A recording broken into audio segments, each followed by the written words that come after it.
All right, well, just a couple minutes behind, but I just want to follow up on last week.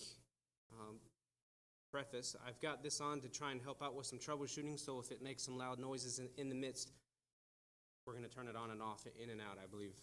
That's right. So try not to let that happen to you guys. Last week, Will Blanchard was covering the triumphal entry, and this week we're leading into Jesus' teaching in the temple courts and trying to visualize the scene as Jesus is teaching as I was putting together some notes and reading commentary. And I just started to think about how Jesus was being approached while he's in the temple courts. And it made me think about competitors in sports, whether it's, pickleball is pretty big today. Maybe a little bit about chess, ping pong, badminton, something where you have an opponent or you're playing a game and there's a bit of back and forth. Obviously, this is not a game. Jesus is in the temple courts teaching for the last time. He's kind of amping things up a bit because he's starting to back away from needing to not cause as much stir and getting closer to the crucifixion. So he's like a competitor as what I saw, and as he amplifies his teaching, he starts to challenge our thinking as he gets challenged. And so I think about it as a little bit of a competitor. And what type of competitor am I? What type of competitor are you? And some of the back and forth types of competitors that you can see in some of these sports are, you get let's say it's volleyball or tennis. They'll hit you a shot. Sometimes they're hitting you a shot not because they're trying to hit an ace, but maybe sometimes they're trying to place it somewhere perfectly. And then the volley, the return, will also be a return makes you move to a different position. And I think in some of Jesus' teaching, he's making them think a little bit. Though they have their own schemes they're attempting to play with the questions that they're asking, maybe he's being a little less aggressive, and then he changes his responses to be a little bit more strategic. So thinking about this and the situation that Jesus is in, and he's playing this game, not really a game, but he's facing competitors who are trying to challenge him, and he's really trying to teach them a lesson. What type of competitor are you? What type of volleys do you maybe serve when you're actually playing a game?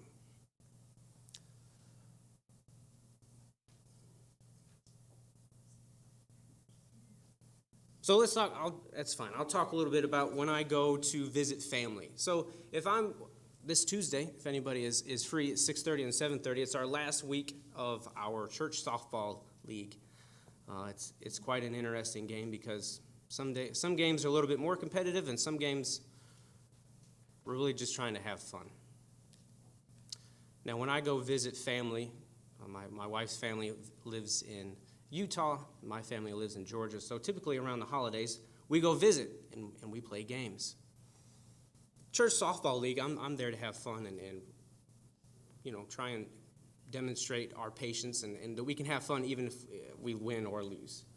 When we go visit family, we're all family and we love each other. However, we're all usually staying in the same home for several days, if not longer, and we haven't seen each other for very long. So it can get a little bit more competitive, a little bit more, I remember you winning last year and rubbing it in my face. So we might play a little bit differently. Thinking about it that way, do you think Jesus was competitive? I don't think he was out for the win-lose necessarily.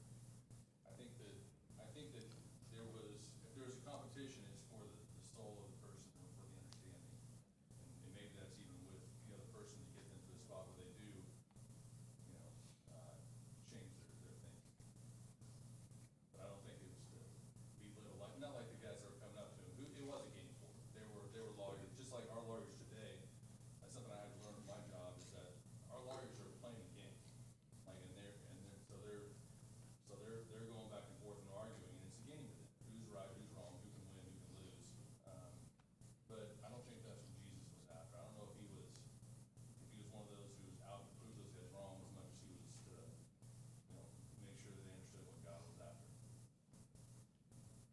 I would agree. Yeah, go ahead. I think it also depended on who he was in contact with. He was kinder and gentler with people that he saw knew compassion, maybe hadn't had some opportunities to know as much as like the scribes and the Pharisees who should have known and who should have been the best at the game. Yep. And he was a lot more forceful when he interacted with them than he did, say, a lowly person who had the humility there. Their heart was right, but maybe they lacked the knowledge and the opportunity to be as obedient as someone else. For those listening online or maybe a little further away, you're saying that Jesus kind of curtailed the maybe if he was a competitor, the type of competitiveness he had based on who he is interacting with. And he's less about, he doesn't keep score, but he's not going to lose either.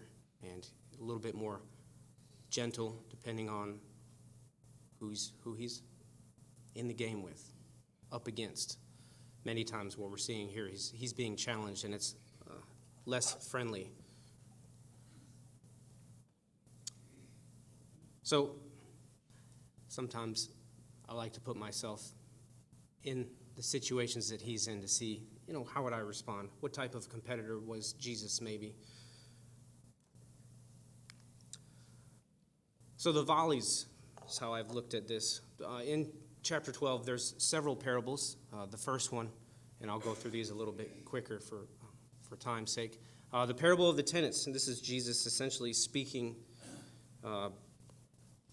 in verses 1 through 12. He's confronting the religious leaders with their hypocrisy, talking about how they would take care of his vineyard, how they would deceive, and they have deceived. In the imperial tax conversation, some of these he's not really giving them a chance to return the serve. I envision, if he's playing basketball, he's slam dunking on them. They don't have a chance. So the more he does this, the less people that are really challenging him. So at the end of the parable of the tenants, it says, they left him and went away. So the chief priests were challenging him there regarding the stone that the builders rejected has become the cornerstone, it says in verse 10. So they left him and went away. And then with the imperial tax, this is one that many of us are familiar with. They're asking him, do we pay Caesar? Do we not? Trying to catch him. They're being a little bit more of deceitful, playing a little bit dirty if we were playing, my wife's family's tradition. If you're not cheating, you're not trying, and that's something they live by. I'm not joking. I had to tell my family that when we went there for the holidays because, if she cheated a little bit, it's because she's really trying to win.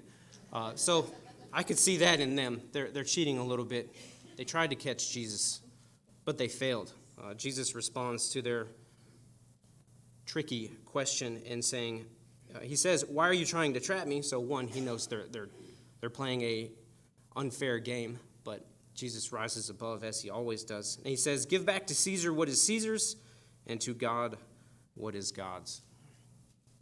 The next one, the marriage at the resurrection that follows. They're essentially asking, and this one just baffles me. They're asking Jesus, they're saying, let's say there's a man and a woman, and the husband passes away before they are able to have kids. And, okay, so this man, he has a brother. And so the brother marries his passed away brother's wife because that was tradition. You'd marry into to help the widow and to carry on the family name. And then, actually, you know what? They continue to change it until they say, let's say that this man and woman are married and the man dies and he has 7 brothers. Each one of them passes away before they're able to have children. You tell us, Jesus, when the woman passes away, which one of the brothers at the resurrection is going to be married to her? Playing dirty once again.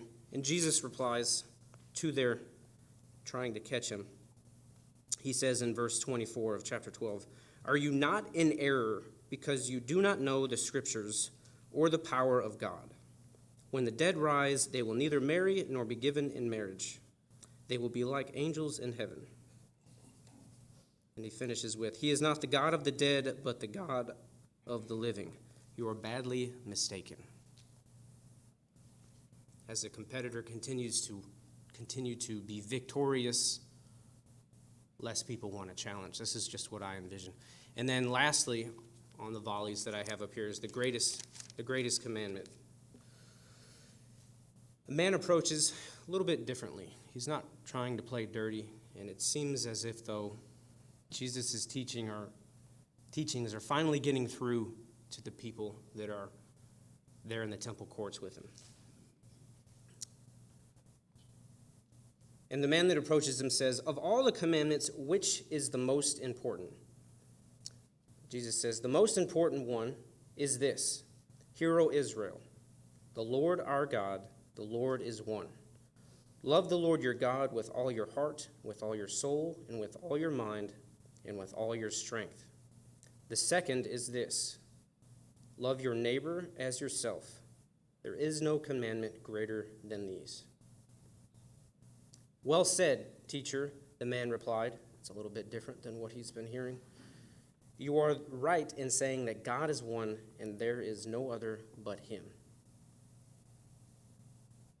And then it finishes out. When Jesus saw that he had answered wisely, he said to him, "You are not far from the kingdom of God." And from then on, no one dared to ask him any more questions. If I'm observing people going up and getting defeated, though Jesus is trying to teach a lesson, and dependent upon those who are challenging him is dependent upon the way he is responding. And, he might make a basket here or there or hit a return volley that's nicely placed. He's still teaching them, this is the way that you need to follow me. These are the things that you need to put your mind on. And finally, here, is starting to get through to them. So now that the scene is set in my mind, I think about, okay, he's going to take a break for a second. Jesus is going to be in the temple courts, and now that all the challengers have stopped coming after him, he's going to be able to sit down for a second. And this is where we are headed today. This is Jesus' warning against the teachers of the law. So as I envision, Jesus is sitting down, talking with his disciples, and he's observing the people that are passing by. There are still people around. No one's really challenging him anymore. Earlier, I talked about my wife and I. We travel for the holidays to go see our families. It can be a little bit hectic, but that's our time of season. So we will travel from Oklahoma City to Salt Lake City the week of Christmas, typically. And then immediately after that, we will travel from Salt Lake City to Atlanta to visit my family. And then Happy New Year, we come home, and it's all over. It's a good time. Hey, Mom and Dad, I will be sending you the recording. We love coming to see you guys. It's just a little bit hectic. Forgive me. So oftentimes, I find myself, okay, let's get to the airport early. Let's get to our gate early. We'll usually sit down, and just my sweet wife will go get us some food, and we'll eat it before our next flight. And typically, I find myself sitting and observing the people. What do I see? You can see so many different things when you are people watching. Whether you're at an airport or let's say you go to the mall, if people still do that nowadays. You go to the fair. My wife tells me stories about people watching at the fair that will top most that I've heard. So people watching, this is how I envision, not that Jesus goes to the temple courts before his final days to people watch. However, while he is teaching, he is still able to observe the people that are around.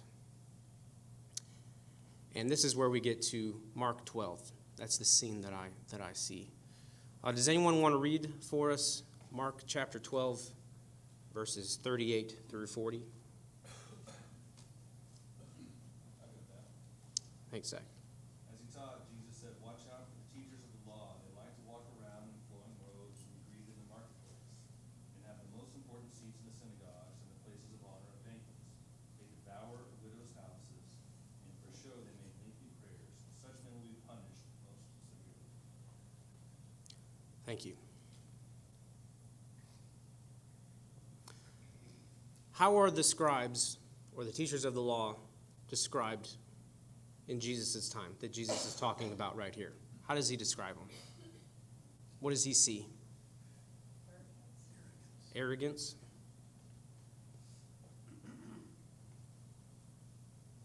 Yeah, Randy? Found them to be cold-blooded. Cold-blooded. They like to prey on the widows and the orphans. And Yeah. some of the reading I've done, this is common. It was not just every once in a while. The widows and orphans were targets all the time. These are the leading religious leaders. Preying on widows and orphans. Why are they praying? Can you elaborate? Defenseless, they have no one to protect them. Yeah. There's no one to be an advocate for them. And they're just easy targets. The men who are supposed to be the most representative of Christ's love, of God's love, are preying on widows and orphans. Sounds awful. Jesus is here observing this. He talks specifically, as you stated, he talks about they love to be greeted with respect in marketplace and have the most important seats in the synagogues, places of honor in the banquets. They devour widows' houses. I'm glad you went there, Randy, because I did a little bit of research into what does this mean exactly. So the scribes, the teachers of the law, they weren't paid for their services. So how they were supposed to be funded or supported was by being such stewards and such leaders in the community in a way that others wanted to say, you know what, I want to support you. Come stay in my home. Let me provide you a meal. Let me support what you do. Kind of, like a missionary, I suppose you would say.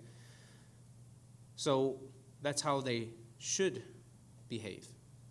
What Jesus saw was that they were, speaking these long prayers to be seen instead of being representative of love, supporting. They were doing these things to catch the attention of widows and orphans and say, hey, you're a widow, let me warm up to you so that when you pass away, or whatever monetary value that you have when you pass away, since you're a widow, it's going to come to me. So they're devouring the homes of widows.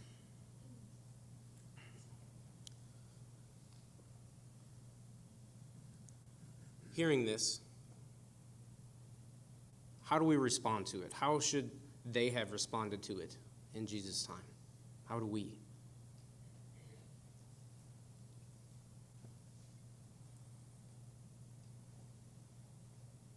should have been protected.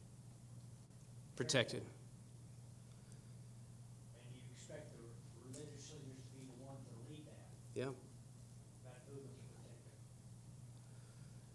When we see others being taken advantage of, especially the least who aren't able to take care of themselves, we need to step in. I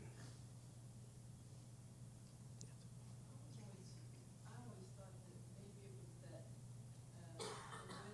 these people were going to stay at the widows' houses and partake of their hospitality. Maybe they were really poor and were barely had very little food, but they were eating whatever they had, and that way they were eating their houses. But then I was also reminded of how when I think it was Elijah went and stayed with the widow there. Mm-hmm. Right? And he gave her the oil that would last forever. Yeah. And so he was blessing her, but he was staying with her, to help her, whatever. But he blessed her. And these people are just devouring their houses. So they're just taking advantage of them and pulling them down even more. Yeah, you're right. Not only hoping for the future, but Has anyone ever had a house guest that was great, and then 6 months later they're a house guest that they're, okay, I'm here to help you, but I'm also wanting you to move on to the next phase. There are some that is what they need. And then there are some that are fully capable, maybe like these scribes or the teachers that were perhaps overstaying their welcome and devouring every meal, taking every resource, and in return, not really helping the one who's extending that offer to them.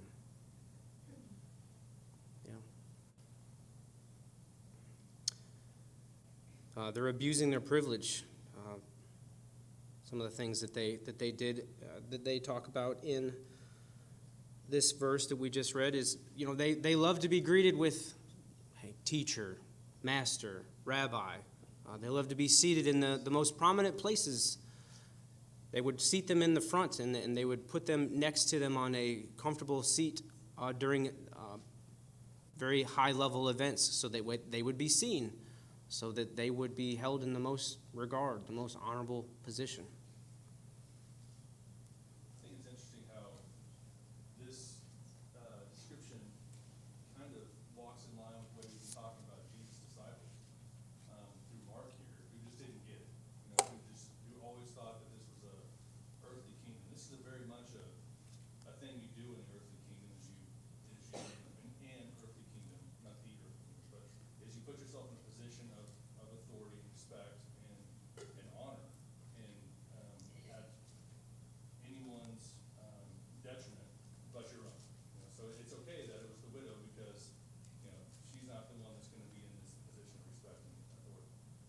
But I think you see Jesus' folks doing this also when they started vying for position in the kingdom. So where do I sit, Jesus, when it's your kingdom's going to happen? Is it on your left or your right? Yeah. And I think it's interesting because we see this. This is a pretty dire warning for me, and I think all of us, is that we look at this and we say there's prescriptions in the law about taking care of widows. They're not doing it because they are taking more interest in the parts of it that say that honor the teacher as opposed to take care of the orphan and the widow. Yeah, there are rebukes against this. And just, I want to make sure I clarify. Opening your home to someone who's in need is something to be proud of.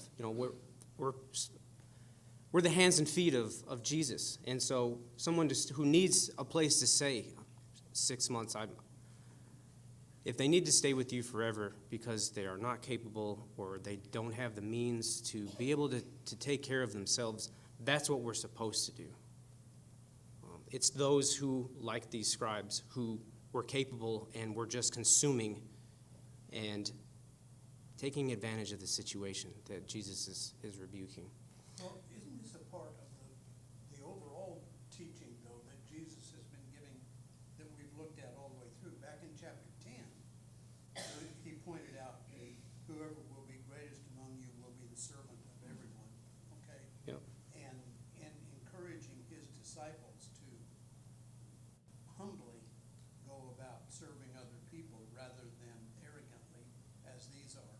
And so this is stuck in here, and our first reaction is that these guys were arrogant, exactly the opposite of what Jesus was teaching his disciples to be. And then we can go back to Matthew 25, and whoever, taking care of the least among you is the right thing for us to be doing. And even our judgment is based on that. And so he was introducing a whole new way of life that before this was not grasped in the same way because they had never seen a demonstration. They knew of God's love, but they had never seen it in the flesh the way that Jesus came and demonstrated it. That's right. Pat's talking about staying humble, still being servants, and seeing the demonstration of what humility and servanthood looks like. And Jesus is setting us up here for the most sacrificial thing that anyone has ever done. Right. Just sacrificing his life for us so that we don't have to take that cup that was intended for us. He did. Jared? Yes. You know, the last few verses of that chapter where it talks about the widow's 2 mites, I always kind of looked at it like it was just kind of an add-on. And, you know, here's a new chapter, but now I see, you know, you kind of opened my eyes to how it really kind of comes to full circle. We've gone from these people who felt like they were righteous, but they were devouring widows' houses, to the widow, who, if you'd asked her, she would have probably been very humble and said, you know, I can't do much for God, but here she's giving everything. And Exactly. that's what Jesus wanted, was us to give our everything. Exactly. Just, you know, a little bit out of our abundance. And we're gonna touch on the widow's mite story here in just a second. So thank you for that perfect segue.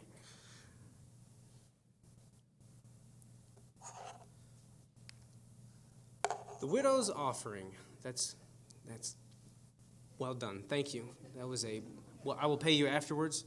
It might just be 2 leptons. But so I did a little bit of digging here because this is often something that we do. We try to compare things. This is what I've been doing the whole time. We try to compare things from the time that the message was written to today's time. So I wanted to know how much exactly was a mite. Well, a mite was also known as a lepton, and 2 of those coins that the widow put into the offering was 1 quadrant. 1 quadrant is equal to 1/64th of a denarius. And 1/64th of a denarius is equal to a day's wage. And according to Google, check my math and my accuracy on the Oklahoma median income. Check it after class, please. Let's not do that now.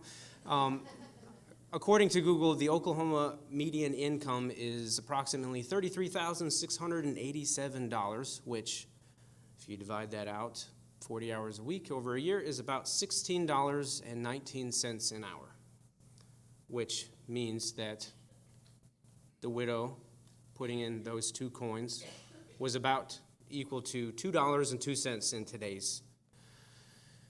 today's coin. So if you'll flip, I say flip over because I'm on the wrong page, but if we flip over to the widow's offering in verses 41 through 44, read along with me. Jesus sat down opposite the place where the offerings were put and watched the crowd putting their money into the temple treasury. People watching again, I feel like. Many rich people were there in large amounts. Many rich people threw in large amounts, but a poor widow came and put in 2 very small copper coins, worth only a few cents. Calling his disciples to him, Jesus said, "Truly I tell you, this poor widow has put more into the treasury than all the others. They all gave out of their wealth, but she, out of her poverty, put in everything, all she had to live on." So some of the commentary that I've read talking about where Jesus is believed to have been sitting, he's sitting across from 13 horns. So it's if you think of like a big, a horn from a musical instrument perspective, this is where they were putting their coins in, and Jesus is sitting across from that, so he's able to observe everyone who's coming and going, perhaps what they're putting in, and maybe what he's seeing in their hearts, because that's fully God and fully man. He's able to see more than just the coin and what they're wearing, what their appearance is, but he knows where they come from, what their lifestyle is like. And he sees what they're putting in. And he says, at the end of this, the rich gave out of their wealth, but she gave out of her poverty. She put in everything, all that she had to live on.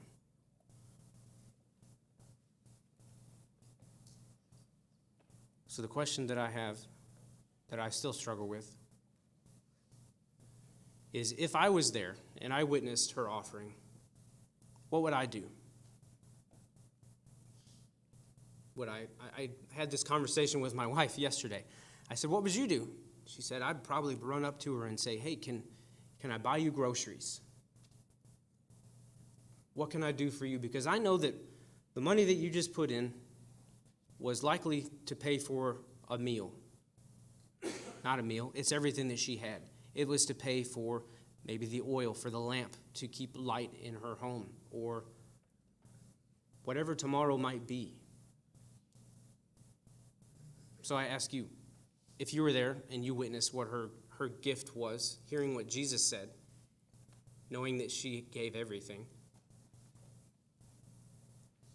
what would you have done?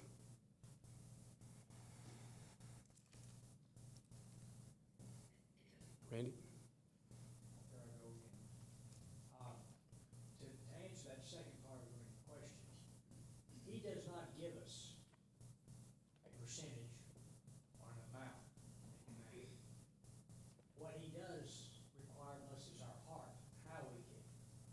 It's not the amount, it's how we give. And what are our intentions toward giving? Are we resentful that we give back to the Lord, or are we appreciative? For the widow, she was appreciative, but she gave everything she had. But using that example, do I think we should give all our possessions? I don't.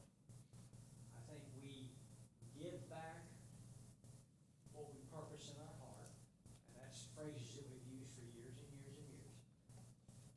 But then there's other things that we'll be doing with what we have, not only to support our families, but also to give more help to others.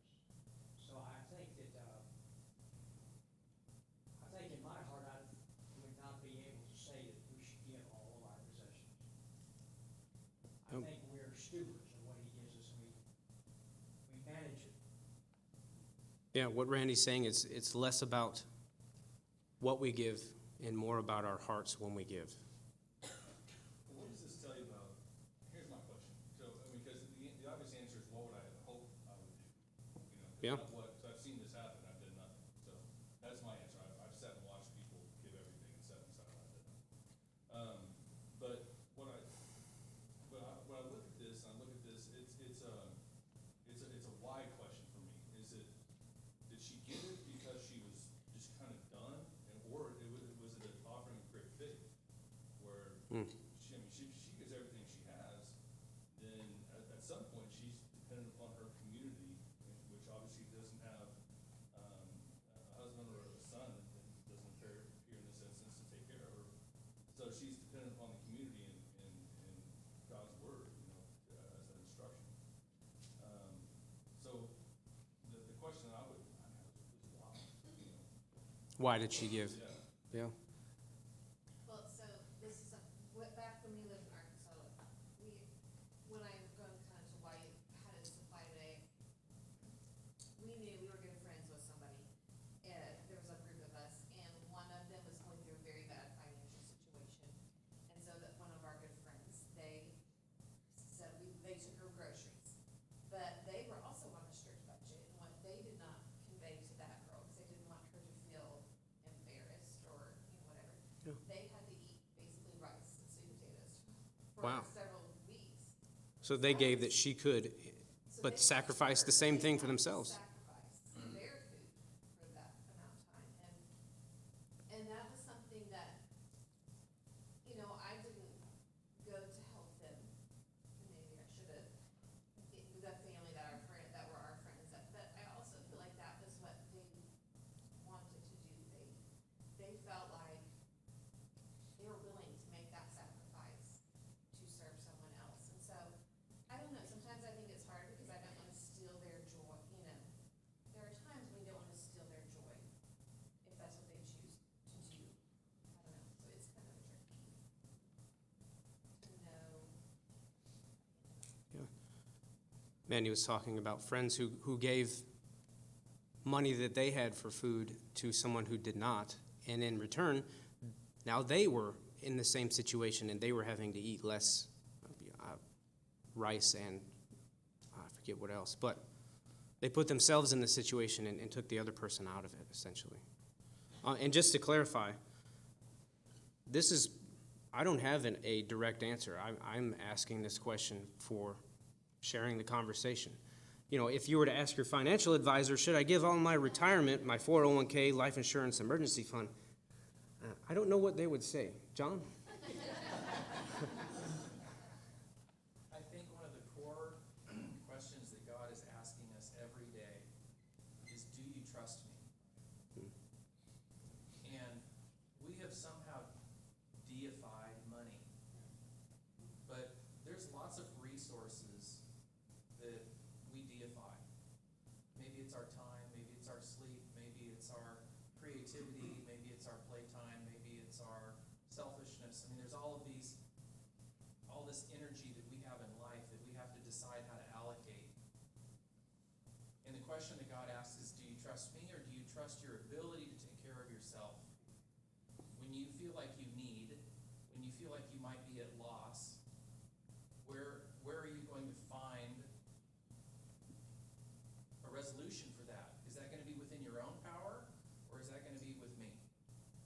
And I think that's the key question of faith is, do you trust me? And if you have lots of resources, you tend to think that that resource is what's going to get you through. And I think the widow, not having those resources, knew that the money isn't, I can't do anything with this money. I can't parlay this into something. I don't think she was counting on that $2, to turn into something. But all those people that came before, they were giving out of excess. They were giving out of abundance. They were giving, but they were not giving to the point where they had to trust. And I think that's what Jesus was pointing out, is you can give large sums of money and not really show that you trust. And I think that's kind of the core question in so many ways that God asks us. Do you trust me? It's a good point.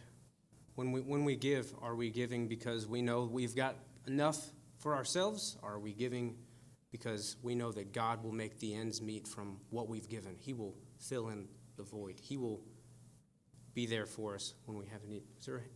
Yeah, I always looked at this story as the illustration part of this whole chapter 12, where you started off talking about the scribes. I mean, unquestioned, they are experts in the law. I mean, for 200 years, they've been unable to worship, according to the Mosaic.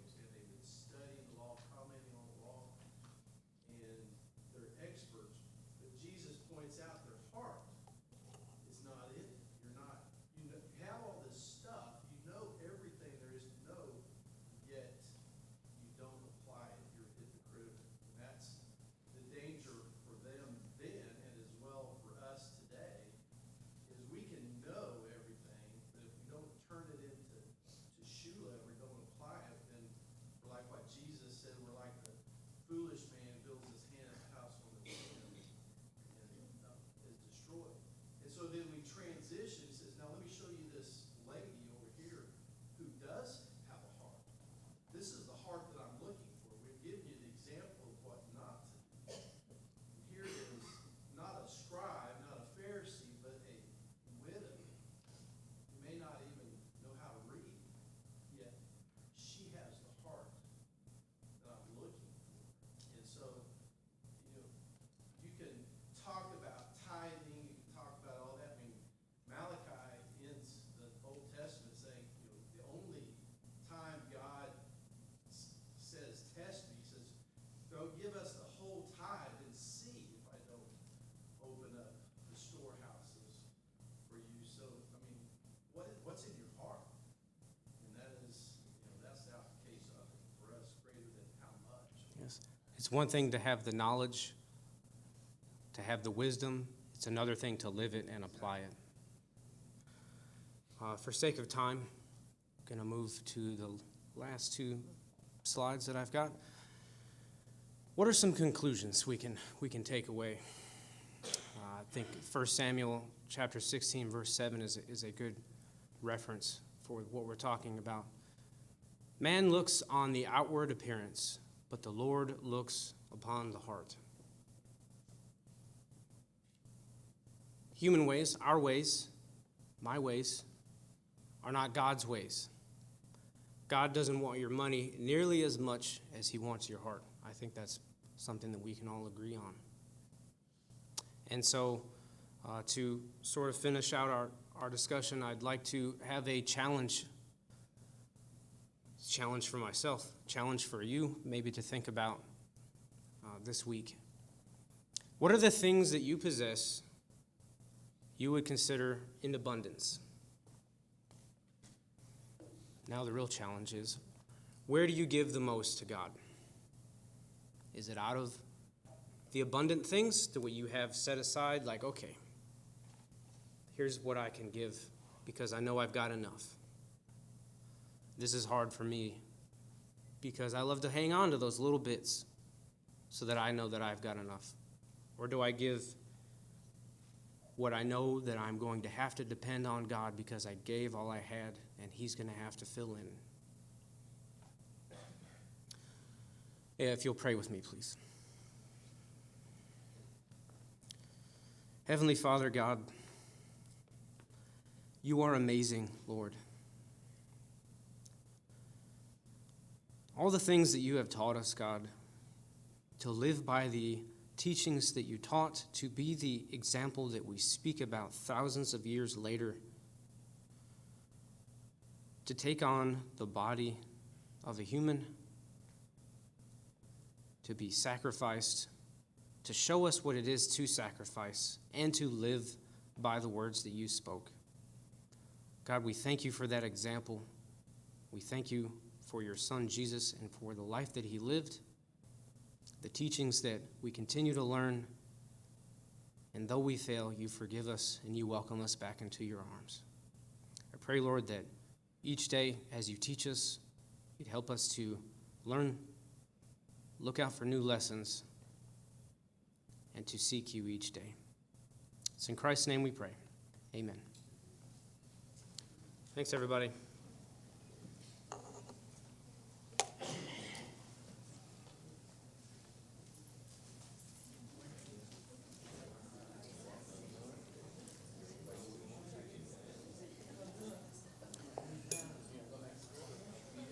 Broke a piece. Hello. Thank you. Thanks for coming up.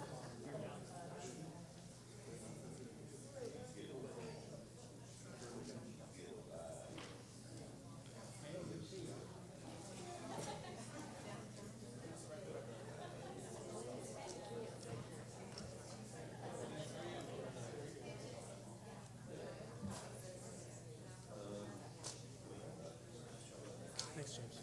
Hey, obviously I have not ever done the deposit portion of things. I think Rod's looking to coordinate something. I don't know when you had time. Yeah, definitely. That'd be great today, man. I may say that if everybody agrees on this, Yeah. First,